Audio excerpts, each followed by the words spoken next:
that's it Sure, for sure, you, sure. Janak. Yeah, yeah, please. So, all right. So we welcome you to another episode of Learning Stories. Learning Stories is a show where we interview a diverse set of learners from the 21st century. In each episode of this show, we have a guest profiled who has a unique story to share about how they acquired a set of diverse skills and knowledge in a creative and innovative manner.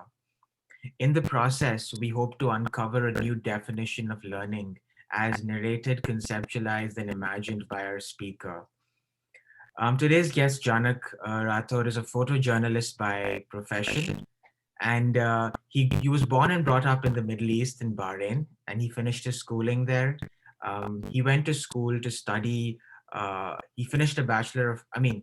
I'm sorry, I'm going to take that back. But Janak studied photography, and he did a bachelor of fine arts um, in Pune. And then he also pursued a diploma course in photojournalism from the Udan School of Photography in Mumbai, in India. He then interned for the Indian Express, and he has maintained a very, very interesting photography Instagram account, which is his official work account. But he also has a lot of articles published where he is doing and taking the photos for the articles being published.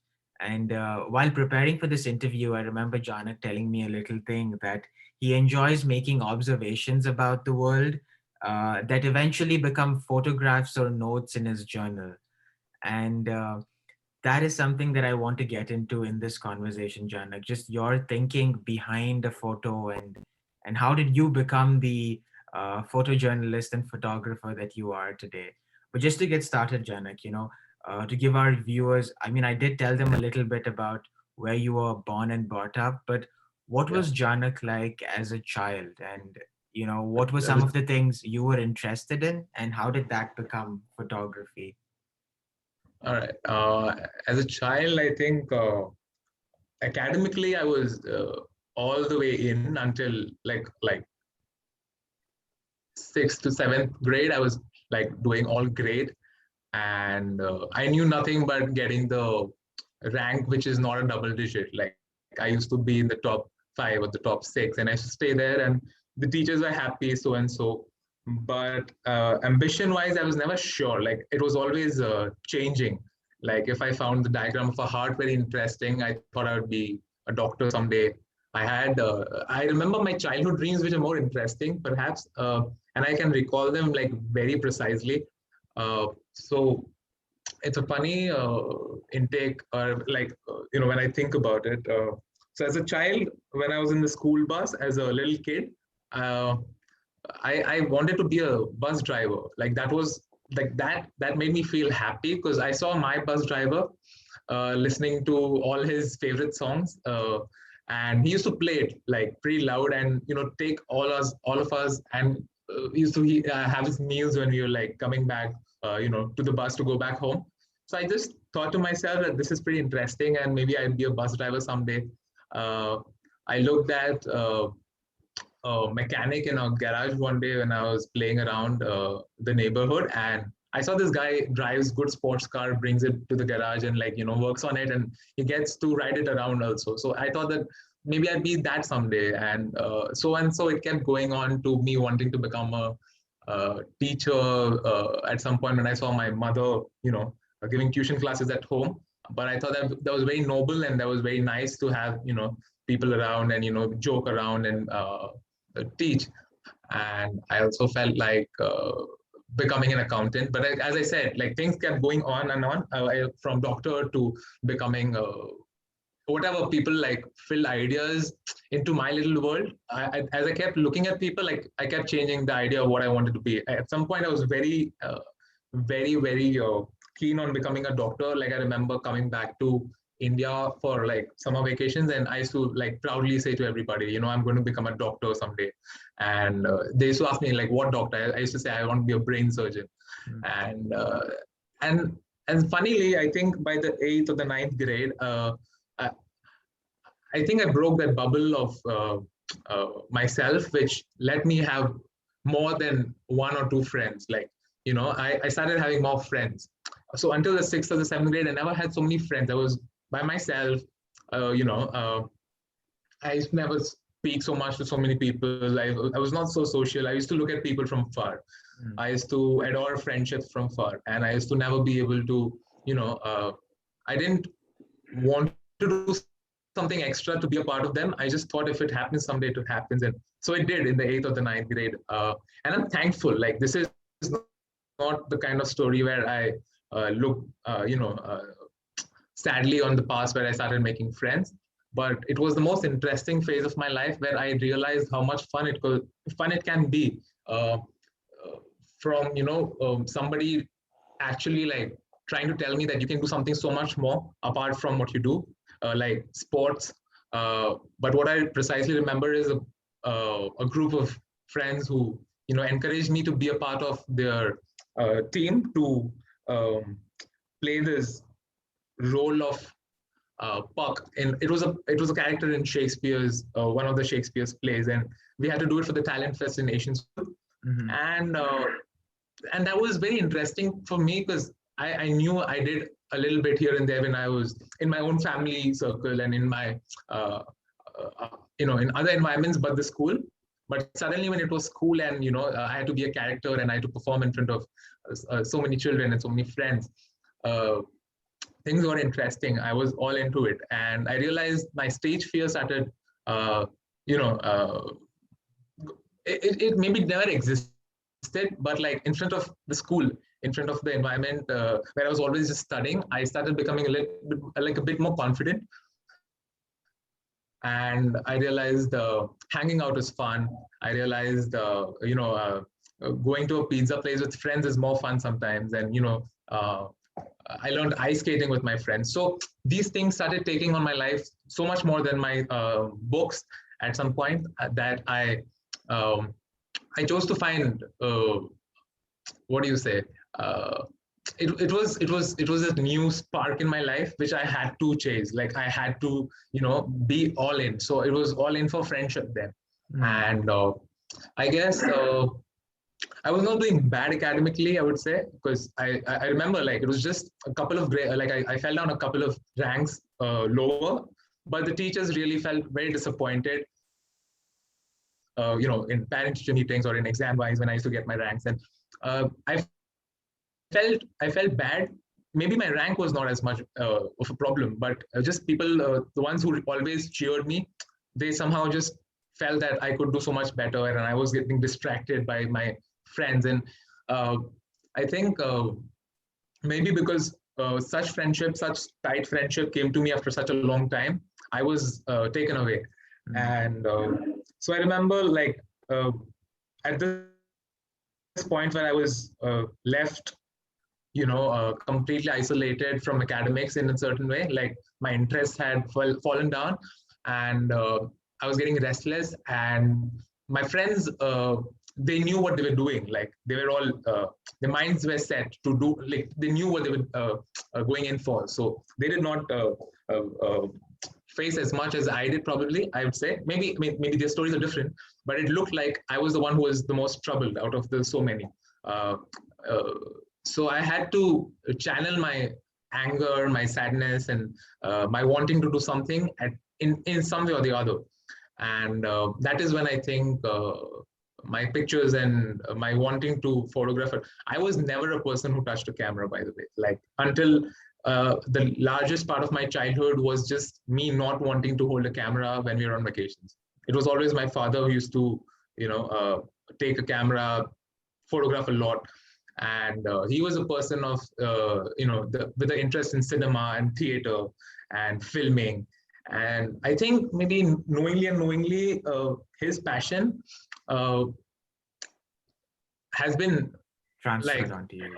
yeah, like we speak about it now. Like he always used to tell me now, like now that we speak, he tells me about how in his days he always wanted to do something in the field of visual arts or something like that, but it was not an option because he had to take care of a family and had to go on with his life. But I think picking up a camera at that age, it was not the camera that I probably have right now, or the people who always look up to when they say that uh, he's a guy with a DSLR, or he's a guy with the fancy cameras, and of course he gets the better pictures out of life. I started with a mobile phone camera, uh, which was, I still remember, 5130 Nokia Express Music, and it was 2 megapixels, and I did the best what I could out of it. And it was not best in the sense of no photographic value of, like, now that I know about what photographs can be and can mean. But I think that was the part where things were more fun. Like, now I know what things are. Back then, I did not know what my pictures could do. So I used to Sure. just make pictures of my friends, and used to try the different effects that came along with the camera. I used to take pictures of if I spot a jellyfish in the ocean with my 2 megapixel, I was going all in, zooming it and trying to photograph if I can. And those pictures, I think, have remained to be much, much, much more special today than the ones that I have saved up to, for showing in it, like for showing it into offices and for portfolios and stuff like that. I think these pictures, which had no purpose at some point of my life, I think they make me want to continue this uh, thing that I am on right now, and uh, that's about that. Like, I think everything started on from that part of my life where I had to make pictures, and then there was, I think, no looking back, because I was all into it. That's so fascinating, Janak, because I'm hearing you and there are so many things that come out to me, but I think the main thing was, and something I've known about you for a very long time, is you're very passionately curious. When you find something, you try breaking the parts, dismantling it, and figuring out what it is. And when you Yeah, told me yeah, about all the different professions, you were yeah, looking at as a young person, I assume that yeah, even at that time you were trying to break it down to its component parts and try and yes, mix yeah, those parts yourself. But the other thing I heard when you were speaking was observing people around you very closely, and that also translated right, into observing your yeah, father and his passion. And that is yeah, something, sometimes we pick up interests that our parents have and take it in yeah, another direction, or interests that our yeah, friends have and take it in another. So I think these two or three things that you mentioned were so interesting. But like the final thing I thought I'd maybe just review is the thing that you mentioned about just using your phone. A lot yes, of yeah, young people think that to be competent or proficient you need the most expensive tools, but you yeah, started off with your phone device and you were using that in the best way right, possible. And I right, think these are some things that we can actually learn from your experience. But right, Janak, something you did that really is interesting for me is at a very young age, you decided to pursue a particular path, and it's not very easy for people to figure that out at such a young age, right? Because yes, I assume when you were taking all these photos, you were understanding how to see, how to yeah, see it. And everyone has a camera, but I think your skill is that you're able to see things that maybe other people are not able to see in a particular situation. So why did you decide to move to India and maybe study photography not only in a formal right, setting, but I know right, in yeah, your free time you're also seeing photos, seeing other yeah, accounts, which I think is yeah, part of your education as much as anything else. So, yes, yeah. tell me something about the transition to India and how you developed your skill, like from Right, a passion to an actual skill that became a profession in right, that period. right. So I think, so what ends at me starting to photograph with a mobile phone was was not so much out of passion, because I had no idea of what photographers are.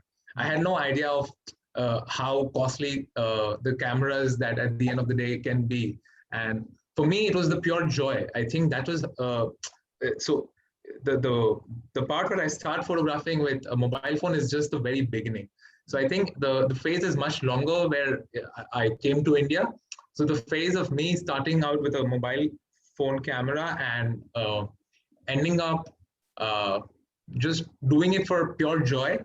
Uh, and I think what was interesting was I made a like I started using Facebook as a tools at some point, and I remember making this 2 albums called Photography My Passion. There was titled one, and then there was Photography My Passion two, because the first album, like I couldn't upload more pictures in that one album, and they had like I had to do another.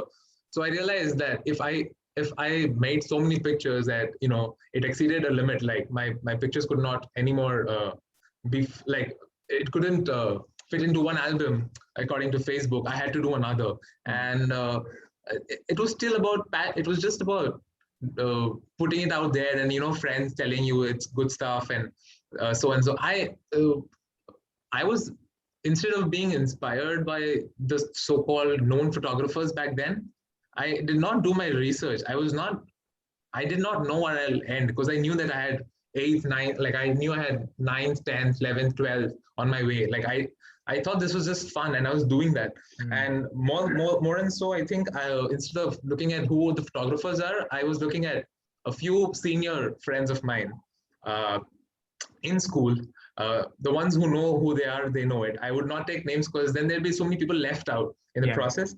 But they know that at this point, I'm very sure I told it to them more than probably twice in life. Whenever I felt I dipped into nostalgia, I used to text them and tell them that this was you at some point who inspired me to do something like this. So I saw them putting pictures on Facebook, and I did the same. Like I was just following what my seniors did at some point, and I found it very cool that you can look at a place in a certain different way, and you can look at a fountain in a different way. You can look at the road in a different way. So and these seniors of mine in different schools helped me differently. So it was Asian school where I started putting pictures in an album, because I looked up to a senior who never knew that I was influenced by him as such, but I was under the shadow of these so-called cool people in the school, and I was trying to do what they were doing. I always used to look at the people who played sports in a very from a very secretive corner of my life. Like I never tried asking, can I play with you? But I always used to look at them when they play, and I'm going to like I'm going to my class, and I see my other friends or the seniors playing, and I look at them, and I had uh, a certain respect to these people who are making look like life is so much fun. And so I think that is how, like, the number one, me putting pictures in an album, titled Photography My Passion 1 and Photography My Passion 2, cut to me going to Indian school. And at some point I realized that maybe now I need a little bit of a camera. I need to, maybe use something much more advanced than this. And I had to score good grades to get that camera, and I did. And I think at some point, like,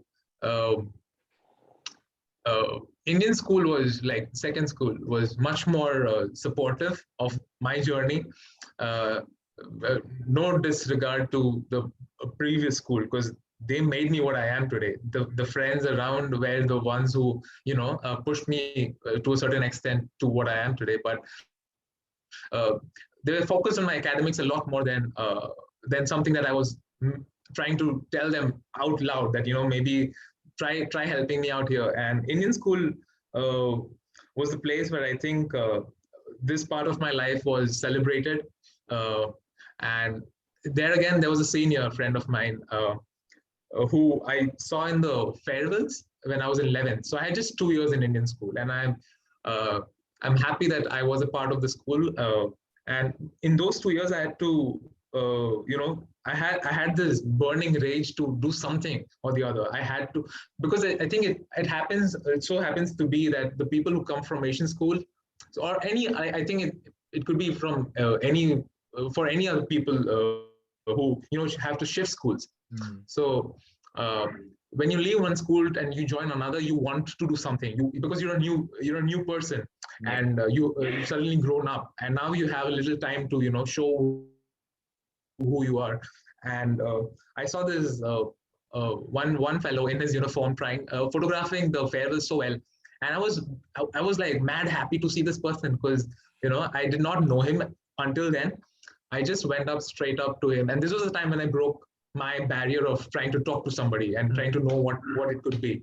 I went to the person, and I asked them, like, how do I become you? Like, I want to do the same thing. same thing that you did in the farewell. I want to photograph. So he said, go to the staff room and there's a person there. You can talk to him. He handles the photographs for the schools. And if he likes your work, show him your work and see what happens. And I think that was the time when I got to just do that.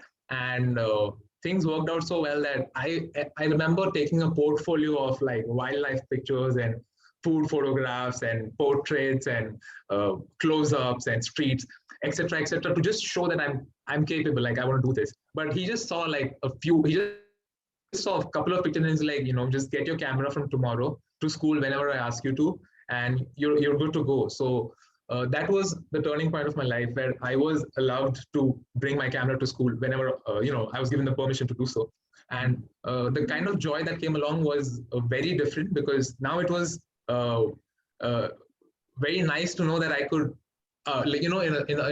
in a group full of people who are just seated in the audience, I can walk midway through and with my camera around my shoulder, and not having to worry about so many books in my bag. Uh, I was called for almost all the events that the school had, be it sports, be it the annual fest, and different things. Uh, I was officially the photographer, and I think at the in the second year we started like making a team of photographers. So that was an interesting part, where like because we had to divide the number of pictures that were supposed to be made for different events. So I told that there is this friend of mine who could do this, and we made a team of juniors and seniors trying to do it together. So then there were like 4 to 5 people were doing the very same in my school, and I was very I was driven. Like I was uh, I, that felt like even today, like despite having all the so-called achievements that the world looks up to, that achievement of being called a school photographer was way much more making me feel very legitimate about life. Like this is it. And I think having a page on in Facebook called Click a Picture Photography. Uh, so now that page has died, and I took it off because it felt a little silly, and I had to take it down by time. But I've saved some pictures from the page, but it does not exist anymore. But even that page was very fascinating in a way where I started making pictures for uh, a lot of friends, and just acquaintances, and maybe not friends always, but it happened to be that at some point every other person wanted to have a picture made by me. And I used to have my logo put up on on the side of the corners where they could not crop it out. So that was my part. Like I knew people crop out sometimes. Yeah. So I used to very funnily put it somewhere where they cannot, like maybe near their shoulders or somewhere. They can't crop out my name. I did not want my logo to be cropped off. That was my take on having the urge to say that this is the artist and the artist has to be respected. I think that sense of respect carries on for the longer run in life. Like you have to stand up for your work everywhere. And I think I just knowing that so many people in the school at that point, like from my batch to the few seniors and few juniors, and they had been photographed by me, and I find complete pleasure in doing that without having any incentive as such, apart from the fact that it has to have my logo, my name has to be around, and uh, there came a time in my life where I was then asked to photograph a birthday party of a 1-year-old. And that was the first time I think I made money in my life in the 11th grade as such. And I remember going to the washroom as soon as I collected my money after the birthday party. And I just looked at that couple of notes that came to me fresh in hand. And maybe a tear popped out. Maybe I felt very intimate with the money that I earned, and I went back home. I showed it to mine, and they were happy. So I think at that point of time, more than anything, they saw the confidence that I had, and that is when support started coming in. Nice. Then they knew that I was about this. Like people will not simply call 11th grader to photograph their the baby's first birthday party, Yeah. and then I got a few more events and so and so. I think uh, life turned out to be wonderful after knowing that I was not expecting that. Like I had like I never put out any post saying that I want to make money or give me some assignments, I'll do it. I was just doing what I was doing. It was like it was word to word, like mouth to mouth marketing, as they say, the word of, yeah. So I think uh, that happened, and then I think the research started, and then I realized that I have to make this, because now I'm doing this like All the time. at some point I remember, yeah, I have to do this all the time, because I remember one of our senior the people in the school, senior as in from the staff. Yeah. So from yeah, so from that group of people, there was one person who stopped us.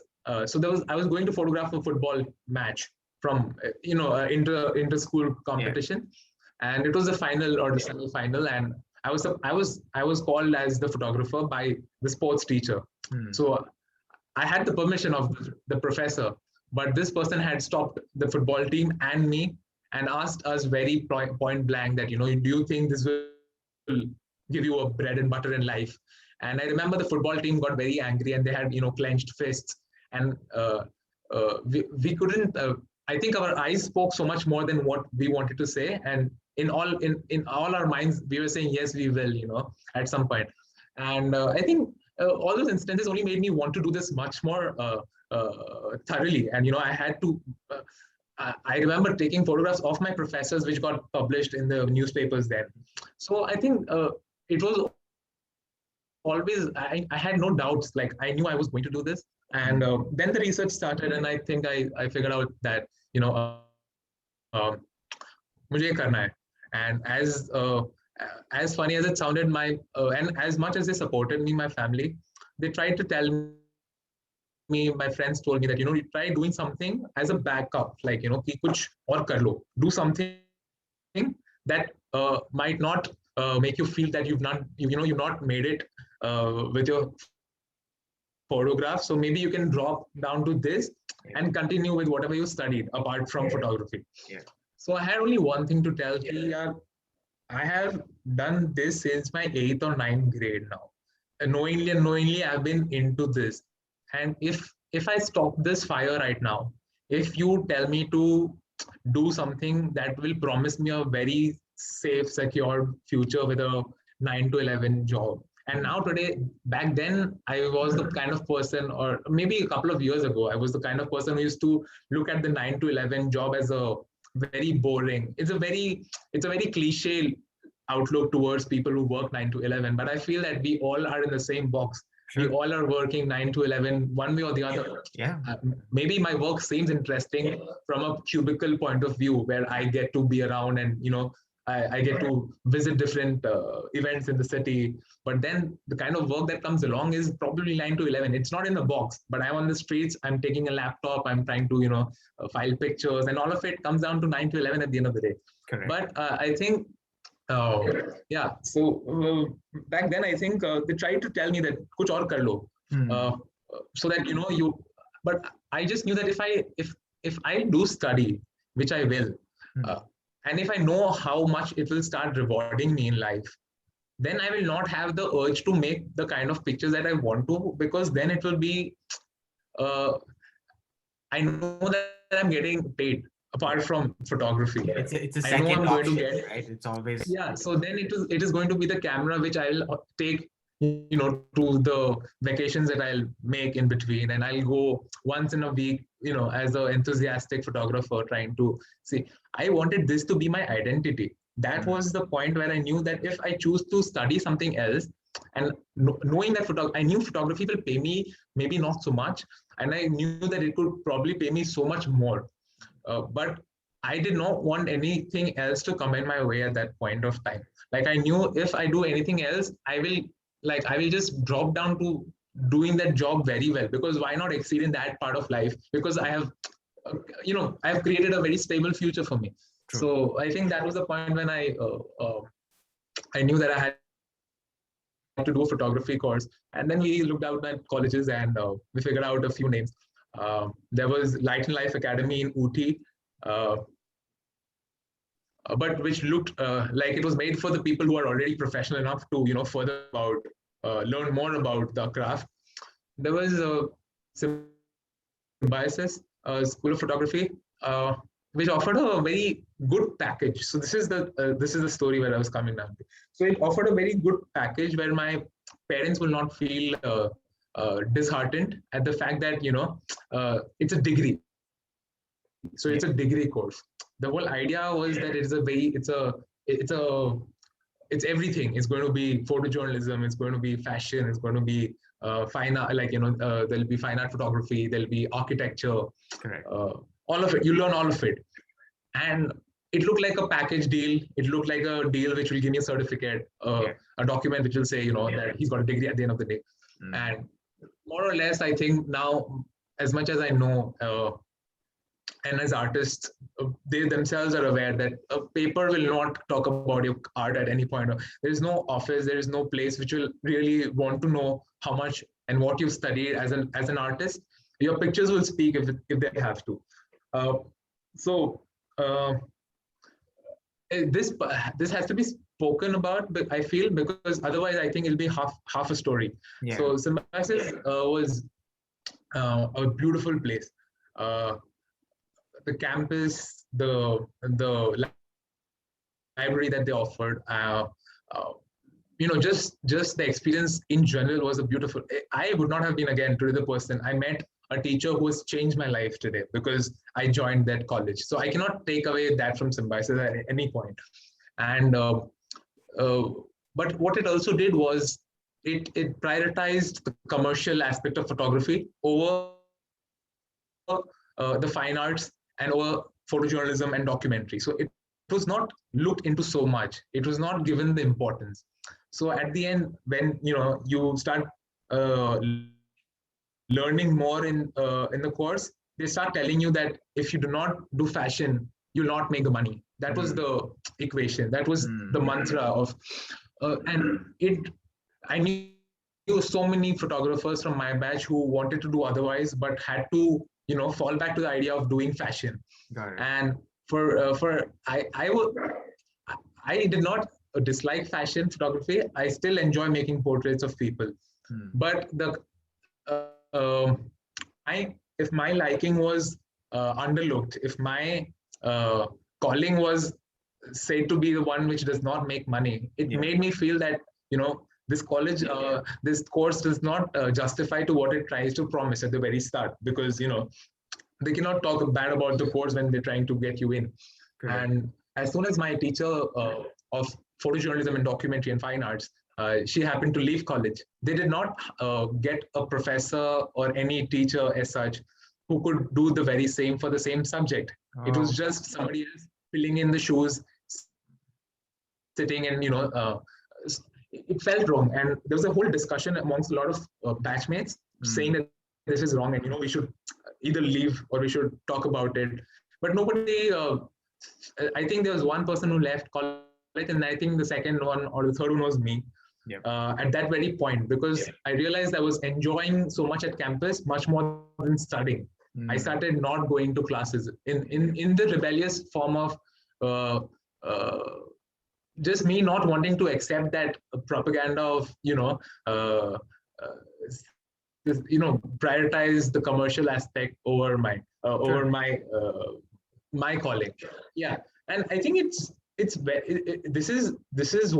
is why I think India in general does not have so many artists who can actually do something more beyond the branding, beyond the advertisement part of life. As a creator, as a content creator, we are so much taken away by the bigger brands whom we'll have to work for, and then it is no art. Then it is basic equation.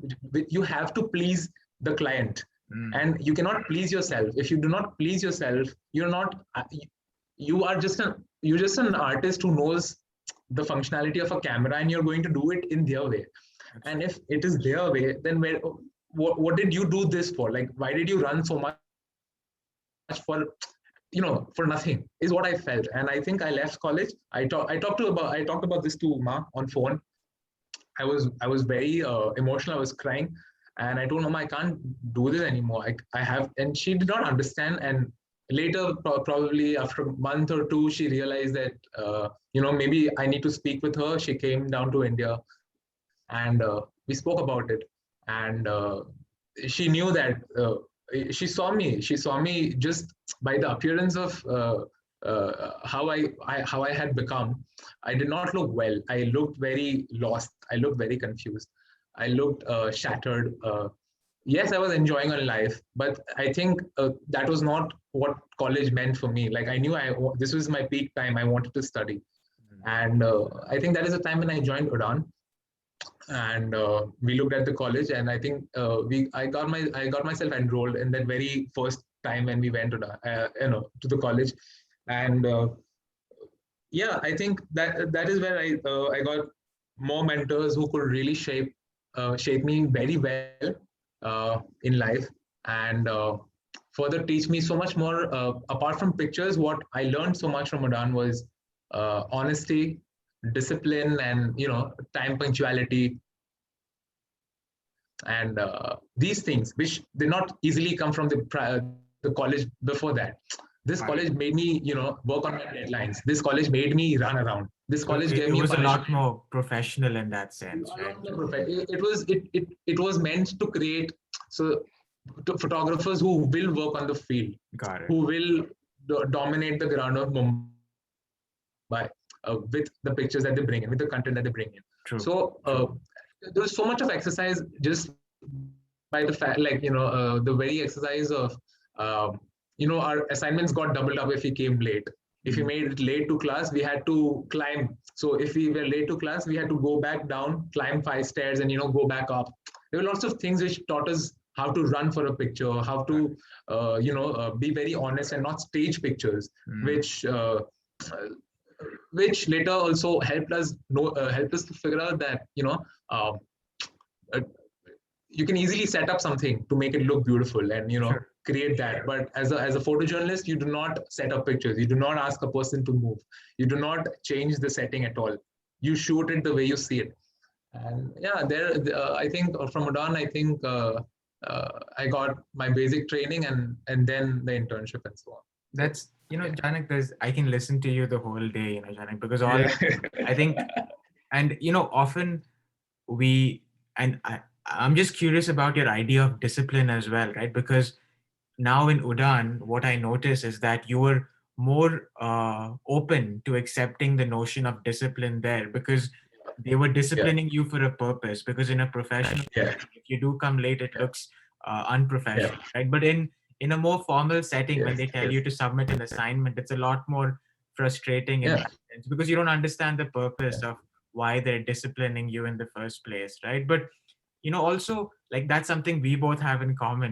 I also dropped out and I took a year off, and I think it's Yeah. so hard to make that decision, to do Yeah. that transition Yeah. when everyone is Yeah. going through. Yeah. That also means shifting yourself from this notion of meeting society's ideal and understanding what your journey is and being honest to yourself. So kudos to you for actually making that Thank you. decision at that point of time, but also kudos to your parents, because I Yeah. think as Very parents, much.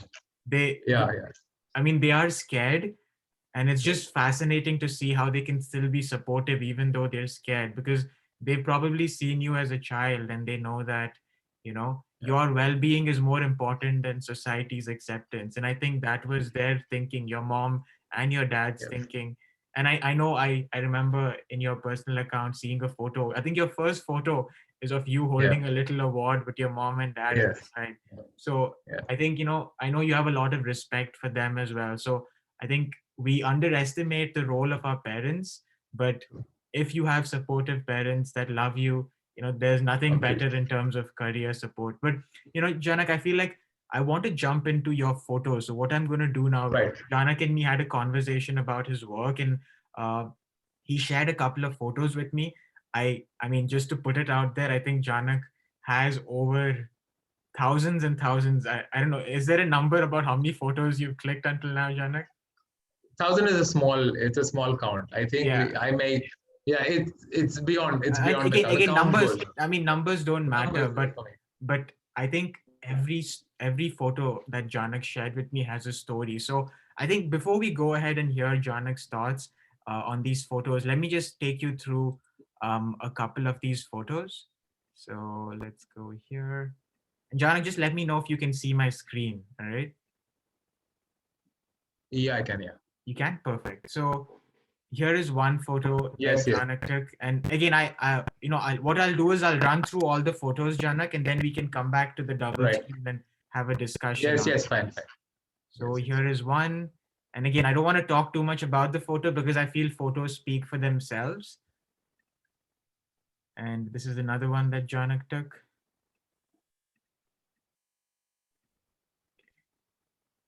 And I really, really like this photo because I think it requires a lot of skill to be able to catch that moment. And here is a lookalike of a prominent figure, which was again a fascinating figure. And I'm so interested in how you're able to catch this with almost like I don't even know if you're there and what these people are Yes. thinking. It's almost like an Yeah. art. And here is when you caught a fight in a local Mumbai station. Yes. And Yeah. this is something I also wanted to talk to you about, Janak. You know, the role of Right. Mumbai in your development as an artist. Such a beautiful city. This was Yes. one of your early photos. I think it's the fifth or Yes. sixth photo, but Yes. it's Yes. about an older woman watching TV. I think it was watching a cartoon. And I Yes. remember Yes. the Yes. description. And I think this is your third photo in your work account, and it was Yes. the railway. Um, it was a railway public toilet, and they were on a strike. Not a strike. I think they were celebrating Holi, so nobody was allowed to Yeah. use the toilet. Yes. Yes. So, and this is again so beautiful because when I saw this photo, I'm thinking about the emotions you capture in the person's face, right? So, Yes. like here is another one. I think it's a famous hotel, and there's a person dancing and enjoying the night. But Yeah. one thing, I can only show you a little bit of Janak's work. What I would recommend you do is you follow Janak on Instagram and his work accounts. I will be linking everything in the show notes. But also, what I want this show to become is a way for other people to know Janak's work. And if you are interested in any sort of professional work, not only in Mumbai, but if you want to write an article and you need photos for it, Janak is available as a professional to help you with it.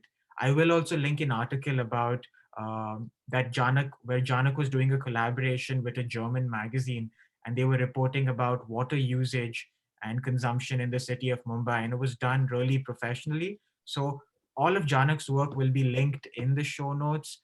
But the reason I showed you these photos was because when I reviewed, I actually spent about 3 to 4 hours looking at your work and reading, you know, your description in every photo, Janak, because I feel like that is also Yeah. a skill in terms of telling a story behind the photo. And when I looked at the definition of a photojournalist, it's someone who Yeah. communicates news by Right. photos. But Yeah.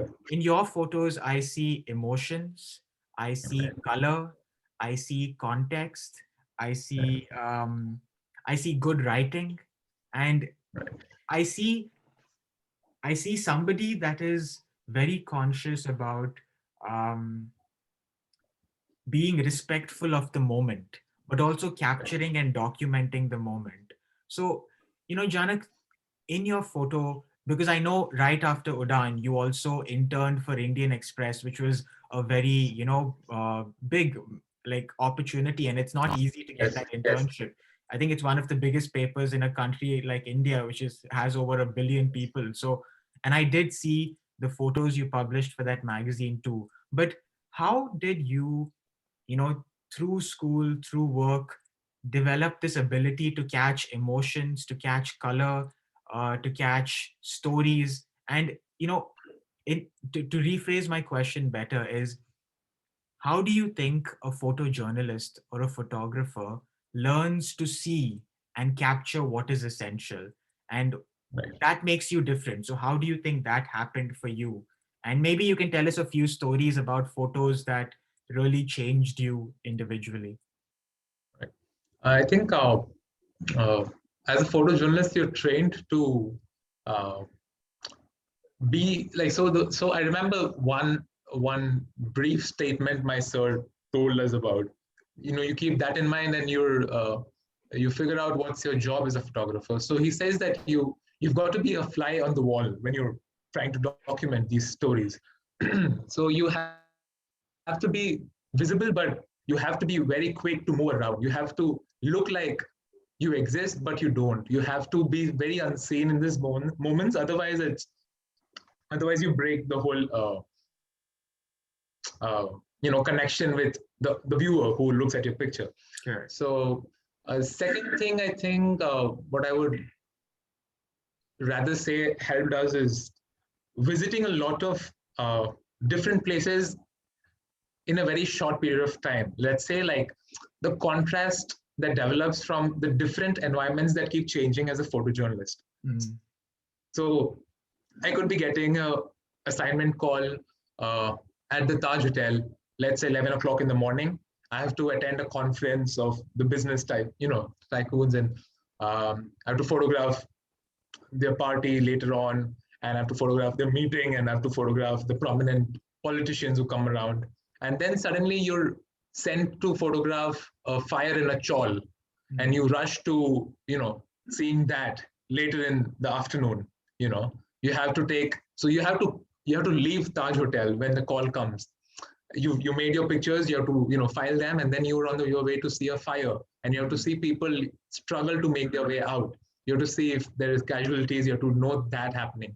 So the environment keeps changing so rapidly. So from a very you know the extremes that this profession brings along, you get to not just see, you're not there to just photograph, but you also start feeling, you also start looking at these people in different light in different times.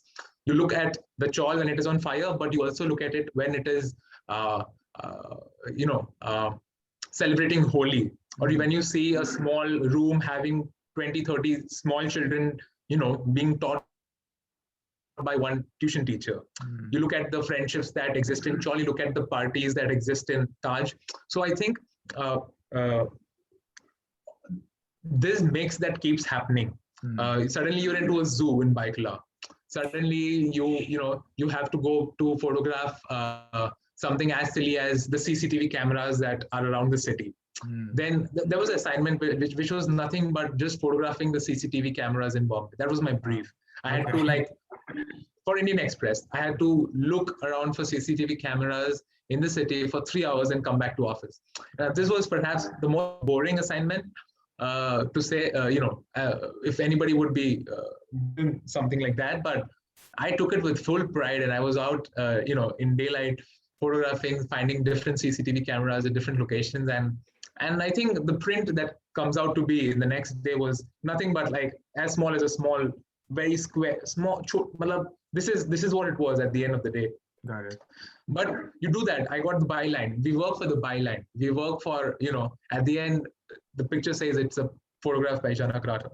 So apart from that, when you start looking at these stories over time, again and again, when you see Mumbai being flooded every monsoon, until your knees, people working working their way out of that water, but they have no way out. Like, you have to get into that water to catch a particular train. You have to, there is no other, your scooter gets stuck, your car gets stuck, you have to protect yourself, your documents, and you see so much.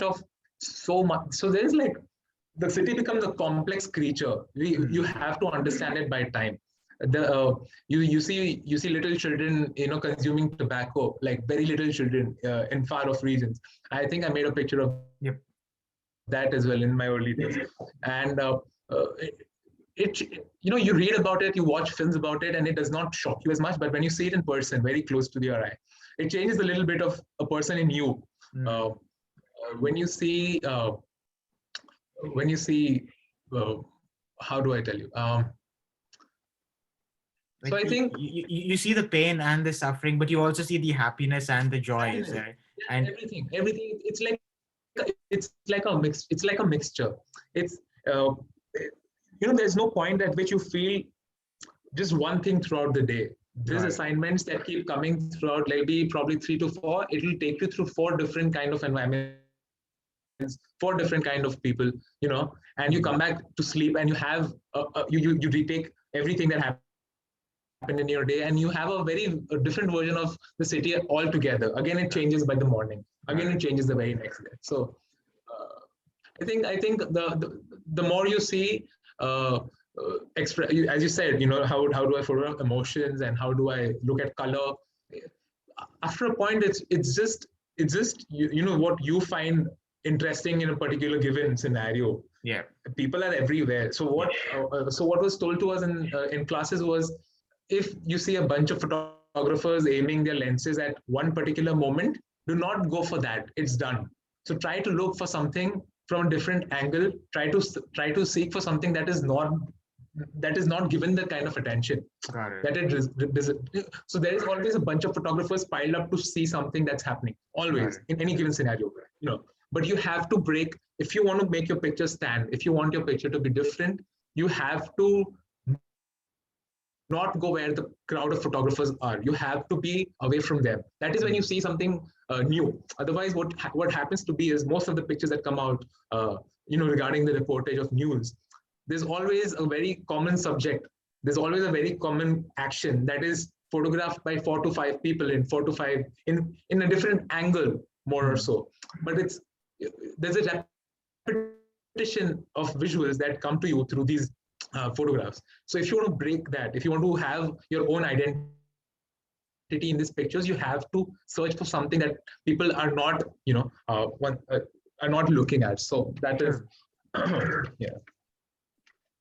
Yeah, and that's just that's so fascinating, Janak, because like looking at something is something that we take for granted, right? Looking at, and I know you're really passionate about documenting, and Yeah. but also when I hear you, I know that you have a clear vision as an artist in terms of the purpose of photography to communicate the your vision of what it means to be an artist. But you're also a photojournalist. I know that you have a vision as an artist in terms of what your photos should be. So how do you grapple both these sort of spaces, of being a photojournalist, being an artist, and finding that balance between these two worlds? So I think at least this lockdown has helped me look into myself uh, more than more than I could ever do in the given time that was always hectic. And now I have the time to think about it. But even back then, what was given as an idea, or rather, uh, a thing to follow, was to always have the camera by your shoulder. Like, if that is done, you do not. There are lots of things you see and you wish you had a camera, and you do not wish that if you always have it by you, next to you. So mostly I do have a camera by my shoulder. Mm. uh, I do not keep the lens cap shut. Like, I do not shut the lens with the cap. I feel that blocks me a lot more, so I keep it open, because if I see, I photograph. Something you capture it. uh, but yeah, but over time, I think I realized that I I could not stop making pictures on my way back to home after doing the assignments. I had to Mm. see more. Even if I do not have a camera, as I told you, sometimes I do not. Uh, I cannot capture it, so I have to write about it, because what I see, it matters to me in some way or the other. Maybe that part of life that I wrote about does not get. It has no meaning. It has Right. nothing to do with it being a part of an article. But I write a little note about it, and I I think you have to keep the balance. The balance is very important. Mm. Uh, uh, I remember my sister asking me in between, at some point of my life, where I was just all about assignments and just running behind the big picture. The picture that makes it to the newspaper, the picture that makes it to the front page. She asked me, why do you not take pictures of flowers anymore? Why do you not take pictures of sunsets anymore? Mm. The pictures that you used to when you were in school, the pictures that you wanted to. Yeah. And it pushed me back so much more. It made me look at life suddenly in a very different light, where I stopped taking the pictures that actually, gave me happiness. The Mm. urge to make more at some point of my life was just cancelled out, because I know that a picture of flower will not be published. True. I know that a picture of sunset is not going to give me a story. Got it. So uh, when she told me that, and I realized a little bit more about life, I started uh, not taking my camera also. I Mm. started looking at sunsets more to know what I missed out on. I uh, I started reading more poems, writing a bit more than I used to. So my captions. So as you said that I write about my pictures well. So these are very informative pieces on what is happening. It's more or less to do with what is exactly happening in the picture. But then Got I it. realized that back then, when I was putting out pictures on my page, or before everything got very professional, I used to write like silly poems that I make up just to represent the idea of what the Oh. picture could be. Mm. Yeah. So I think it's a gray area now, because I feel that these titles, they make you want to behave in a certain way. Mm. So when they say a photojournalist, now you're supposed to make news related pictures or story related pictures. If you're a fashion photographer, you are just making pictures of models and Right. beauty as such. And I think it stops you from looking openly. It stops you from taking everything in at once. I feel titles everywhere has stopped artists from becoming what they really are. Sure. When you categorize artists in different segments, you stop them from reaching their maximum potential at the end of the day. True. I remember seeing one of the people whom I look up to. Uh, so she used to make photographs that I could not understand back then, and I used to, and the only thing she told me back then about me stating that out was, you'll figure out someday, you'll know about it someday. Mm. And I think that day has come. Like, over the time when I make some pictures that have no sense at all, they have no meaning. They can mean nothing for somebody, but they can mean everything to me. Uh, True. uh, and when they say that, I think I can only talk about a photographer. If I would talk about any other profession, it would not do justice Justice. to what they feel. But I think as a photographer, you need to know that the, this is a camera. This is a magical uh, tool. It's a lovely invention that has been made. You have to be thankful that this thing exists, where you Yeah. can record time and just keep a moment to yourself. Uh, And it's almost I like a have superpower, right, Janak? I mean, like if you it think is, about and like we 400 forget the years, magic. like I'm just thinking We like forget the 400 magic. years. Sorry, Yeah, Janak, go yeah. ahead. No, it's fine. It's fine. It's fine. Go No, ahead. No, because please, I please. mean, when you talk, I always feel like there's so many thoughts, but like I think about Yeah, life like 200 years ago when yeah, all we could do as humans was actually yeah, paint instances. And then yeah, suddenly the camera comes and we can yeah, actually capture it. I mean, it changes history, right? yeah, It changes yeah, politics, it changes economics because we can capture moments that we weren't able. So yeah. it's almost like a Right. superpower. But So, go and they ahead. say above pictures, right? So it is a universal language. This pictures that are formed. At any point in a given world, a person would understand a picture easily than words can do. You can suddenly feel, you can suddenly know what it is about. Mm. But apart from that, the idea is that this so-called digital space of ours, I feel, to speak about it. Um, yes, your work can get viral. Yes, your work can end up, reaching another part of the world where people look at it again and see what you've made across the years. But I feel what it has stopped precisely from doing is that we've as humans, I think we are in such a hurry of putting up things for this platform, for the internet, uh, where at once upon a time, where we all have photograph albums, these albums, family albums that we have at home, and when we sit when you sit down and look into it, it's always a event. It's always a carnival, even if you're by yourself going through what our parents have shot, or Yeah. what family parties used to look like, what picnics used to look like.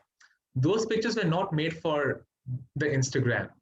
Those pictures were Yeah. not made for your friends to see very instantly the minute you reach a particular location. Yeah.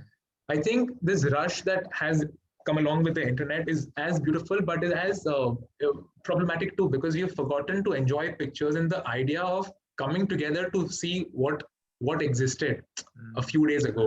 true. I think now that I think about it, like, no disrespect to the platforms that exist and let us work for what we are working. uh, Give us more. They give us, definitely they give us more opportunities when your work is seen around. But back then there was a time when lots of photographers used to knock offices. We have forgotten the art to knock the doors of so many offices. Mm, We are, there's a lot of email work that happens. You do not have to worry. If you're not entertained at the office, you can just email. But back then I true. remember, like, the seniors talking about how they had to constantly approach the office again and again, as long as their work was looked into. Mm, So the struggle to push yourself harder, the beauty that came along with a set of 5 to 10 friends having a very good party, uh, being photographed on film camera, and then it takes you a week to develop those images. And now mm. every friend wants to know what the party looked like, and only those friends pool in some money maybe, and then they get that role developed. And then there comes a day where they sit together, and then they again enjoy, and then again it's a party of its own. Yeah. Yeah. That those pictures are not meant for, like, everybody around the world. The people who can come home, and if they are close enough, they get to see. True. So this is what I feel differentiates. We can always, be cliche about how old school was always better, but I think it was always much more pure at what it was. True. Right now, everything becoming ki ha, I did this today, it has to be shown today. Got it. Your food pictures are out. I think that, I mean, I do it. I'm not any alien to these concepts. I do the very same. I am a part of the same hypocrisy. But I feel it's the more we understand of what slowing down the process could mean. So that's Yeah. why I think I really enjoy. I love to see your account and the pictures that you put up and your site. So I went through your pictures too, and suddenly time slows down Mm, when you do not, when everything is not about making it picturestic, when everything is not about making it about the best looking visual for everybody. I think that is when you love the pictures even more. I think that is what that's true. existed in our albums. We did not every picture was everybody posing perfect. People were a little shy, little coy. People were probably very very uptight. There was a little rawness that came along in those pictures, because those pictures were just meant for yourself and nobody else. So I think True. True. And now I think yeah. So I think this is a little uh, space that I'm stuck into right now, where I think that we're with half of our lives out there on the internet for people to see. Uh, and uh, and it's we also, stop enjoying so much. yeah, yeah, Janak, that's a very good point, because it's also a reflection of the times you grew up in, right? You grew up in the social media age, but like when I was hearing you, like there were two, like I recently saw a TED talk where they said that rather than capturing the moment, try to enjoy it, and I remember I was in some event, or maybe it was a get together. And rather than experiencing the moment, I had this tendency to go into my pocket and like capture it and record it before even experiencing it, and I Yeah, feel like that comes back to what you were saying about, you know, you because you captured the photo, somebody else can relive that moment again, yeah, experience the same emotions again, experience that context again. But yeah, even I remember a conversation with my mother, and I asked her if there was, just a random conversation with family members. I asked her if there was a fire in the house, what would you take first? huh, And then she told me that she would actually take the albums with all our childhood photos, and not our Yeah. passport or Right. other Yeah. documents, because all of that can be recreated, Right. right? Right. The photos can't be. So Recreated. Yes. Yeah. The photos cannot be recreated. Yeah. That makes sense. yeah, and like, and that is something that I wanted to, like, think about. But Janak, like, you told me there was a point. Maybe this can be the last question because I want to be respectful of your time too. But in terms of seeing, you said there was a point where you moved away. In addition to your camera, you started writing, looking at poems. So were there any, because as an artist, you're also consuming other art, right? So were there any books, Right. films, Yeah. people, songs, photographers that, if you could recommend one or three for somebody that, is listening to this show and they're like an aspiring sort of artist or photojournalist or photographer, what were three I books, think. films that really influenced I you? think. So I think recommendations are very. How do I say? So it for me, it's a very like I've never been a person as much. I've taken recommendations and followed them up. But what works for me might not work for somebody else. Is what I look into. Matlab is I could probably name a few movies in the top of my mind right now. So there is City of God, I think, which is about a photojournalist and coming out from the streets and how he sees things happening. And um, of course, so there is this very cliche outtake on how the recommended movies, uh, you know, Make who it you could are, but yeah it's not yeah necessarily but the case. sometimes a very silly movie could inspire you in different ways. So I think even about songs or books, uh, I have how do I say this? So And that's okay, what Janak. You don't no, really, I think no, because like I Janak, feel you don't yeah really have to answer. Like, what I wanted to do is, yeah even if, because I feel like that is a very subjective thing, right? Building yeah off what you're saying. And yeah like, maybe like another question would be, if there was like a story related to one or two photos, because I wanted, like, if you had to look back on all your work, right was there, like, before the photo was taken and after the photo was taken, was there one thing that you felt was really important for your growth as a right professional? Maybe like one or right two anecdotes about those photos, like the stories behind photos in that right sense. um so I think Because I know you told me about the tobacco, the child, but yeah then maybe yes yes yes you can tell us about how you constructed the piece with the German publication, because I thought okay the photos in that were magnificent in terms of how you so, captured the women, collecting water. You captured the people that were working on the cause at the end of the article, but you also had a little video at the start, right? yeah So how did yeah you construct that piece, Janet? so it was a well planned 3 to 4 day of a you know uh, it was basically me and a journalist and a translator meeting the communities who were facing these issues, and we had to go again and again. And I think the photographing part and filming part was a little bit of there's so much that happened. And I think this was the first time I think where I was attached to a project which was longer than the given duration a newspaper would put me into to Hmm. do the very same. So, uh, one thing is to see and know that these problems exist, and then the second is to go a little bit more closer and to listen to them thoroughly of what happens, in the very insides of the city where water it does not reach to these communities in the way it should be, because everybody has the right to have good drinking water.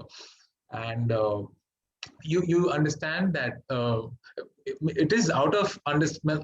You cannot probably process of how much a woman or a small child or a man goes through to start their day with the idea of carrying so much of uh, uh, Water. buckets of water. They have to carry buckets and buckets of water to just make sure that the day has a little bit of water to run through, and then they go for Just work. to, Johnny, just to give the listeners some background, like, what Yeah. was the piece about? Was it about water usage or It was no. like, It was about the water, the distribution. So the difference in how.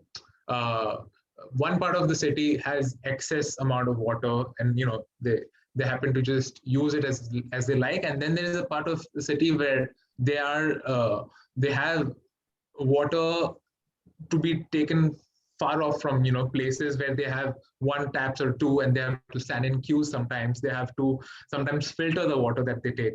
Sometimes the conditions are not so well where they stay, and they have to make sure that their water does not get contaminated. They have uh, transport issues. Transportation is so a lot of and so what I saw there, the children there are very enthusiastic about life. They are working uh, beyond the idea of what a normal teenager being brought up in a perfectly safe environment would do today.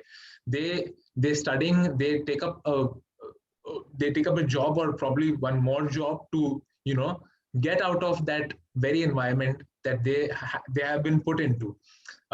Their struggle is to make sure that the water comes to that place, and then they get out of it as soon as they can, because uh, uh, of course they are having the worries of life, but they do not show it on their face. They put it up with a smile and they live life.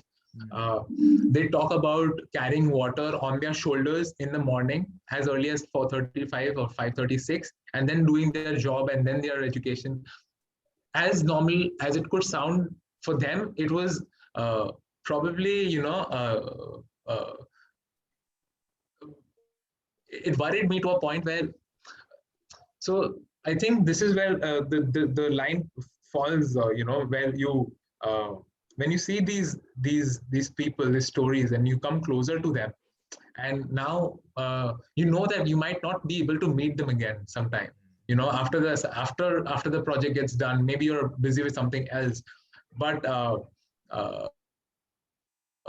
we did the project with the complete intention that it goes to the it reaches the people that it should reach, and it helps them in one way or the other.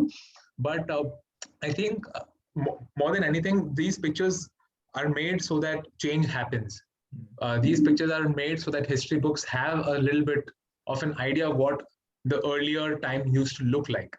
Uh, I think more or less, the pictures are made as a photojournalist to know that change is a very is a constant. Yep.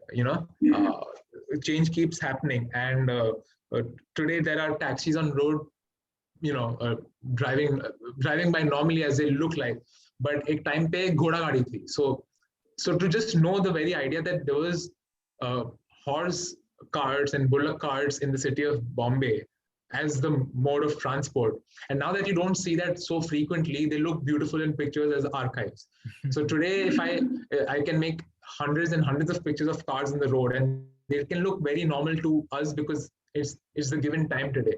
Tomorrow there are flying cars, and these pictures look like very beautiful archives of what cars on the road look. Now, flying cars is a concept that can we can laugh about it today, but tomorrow, maybe 40, 50, 100 years down the line, when that becomes the very new normal, and uh, this idea of Bombay would never be possible again, because who knows what happens. So I think the idea is to keep even the sense. So for me, when I look at pictures, uh, the more I look into it, is that whatever you photograph, whoever photographs anything, it it will so much speak about the time that you're in. It could be the kind of clothes that we wear today. It could be the kind of houses that we have today. It could be the kind of buildings that are existing now. Slowly the idea of buildings is what I look. When you look into it, buildings are becoming these long vertical skyscrapers, and every big flat looks like the same, but these bungalows and these nice villas are getting demolished day by day. These properties are taken by the larger builders to make more apartments and more same looking like structures. So tomorrow, when the city starts looking differently, these pictures, so as you said that people think that it is the bigger cameras or the more professional equipment which makes pictures. I believe that every person today with a normal camera whatsoever that they have in hand everybody is a photographer. There is no, you do not require somebody to validate you as a person who likes to. I would be so much more interested in what does that one person who comes to Bombay for the first time, photographs on his phone and goes back. It could be his family pictures. It could be what he is filming around when he's at the beach, because that is so much raw, is way more raw than what you are doing as an artist. You have the idea of the aesthetic, you have the idea of what a lens could do. That person is limited to what that small camera offers. Correct. Approach is way more real than your approach could be. So I think if to idealize bigger cameras or more expensive equipment does not make sense after a point of time, because as long as you know what you want to photograph and what you want to save, more or less, because knowingly and unknowingly you start to press that button when you know it's you could tell that no, wo to maine bas, I took it for the sake of it, but you do it with a conscious mind. You know why you're doing it, and when you do it, it matters to you down the line. So there are lots of pictures uh, uh, that I think would not make sense to me, and I keep them, not in the selected folder. But today, when I look back into the so many more pictures that I did not look into, just because they were not the pictures which would make it to print, or with the idea of this will not be taken by any publication, Right. or it will not make it to the particular article. These pictures are way more beautiful, way more insightful than the pictures which are the so-called the breaking news pictures, or the pictures that are looked by professionals. So I think there is no such definition. Definition जब आता है तभी तुम्हारा art it shatters. It It gets shatters. restricted. It completely, yeah, it's restricted. Yep. For me, fashion is on the streets. For me, fashion is on the ramp as well. For me, there is. I think everybody goes through this phase. I mean, it's very natural for one to understand that after a point of time, there is no brackets. There are no segments. You are everything that you see. You are everything that you show from your little viewfinder that you have in your cameras. That's and that's such a beautiful note to possibly, end the show, Janak. I can honestly, like, I want to talk to you about so many other things, like Mumbai, like, all your experiences. I think I can talk to you about this for hours and hours, and I still feel I want to know more about your stories. But I think you are, even though you've just begun your career in a lot of ways, maybe if I interview you 5 years down the line, 10 years down the line, I think this will be a very different interview, because you will have a whole bunch of experiences. And I hope that in a way, this conversation is like a visual photograph or videograph of, who Janak is today, but also who Janak is becoming over time. So I hope I get the chance to, interview you 5 years from now, when you're obviously, and I know you'll do really well, Janak. But I think I wanted to thank you firstly for so passionately um, capturing these experiences and moments, and not just on my behalf, but on the behalf of the people whose stories you have captured, right? So thank you for all your work in that regard. But what I also want to do is, don't stop this conversation by just hearing this video. Please go into Janak's work account. I will link the article with the German publication, and a lot of other articles by Janak. If you are interested in any particular assignment, do reach out to Janak. But if you just want to enjoy his photos, I think that is a great place to start. And just looking at that is also like a great place to experience Janak's work. And so, Janak, thank you for your time. We really, really enjoyed this interview. And yeah, and that is the end of this episode of Learning Stories. And stay tuned for more episodes from this show.